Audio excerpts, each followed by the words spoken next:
Men and women working side by side. Same uniforms, yes. Same equipment, yes. Same pay? On average, far from it.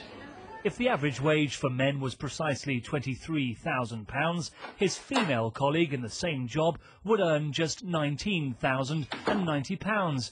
That's 17% less.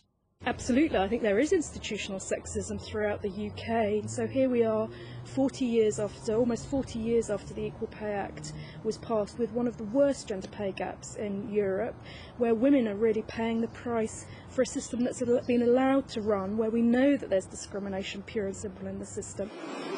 But that could be about to change. The government's equalities bill will require businesses of more than 250 staff to publish their hourly rate for male and female workers by 2013 or face prosecution.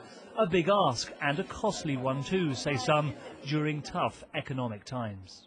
If there are pay differences, which we understand are the case, latest figures suggesting 17% differences between men and women, then that again will mean that employers will have a lot of work to do to correct those differences or to avoid litigation at a time when they've got competing priorities just to stay in business. More pressure on struggling businesses? Not so, says the government.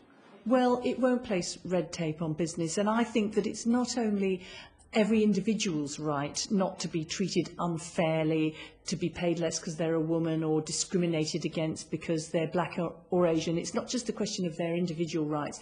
It also makes equality and fairness makes for a stronger economy. If that's the case, then some argue the Equalities Bill represents a missed opportunity.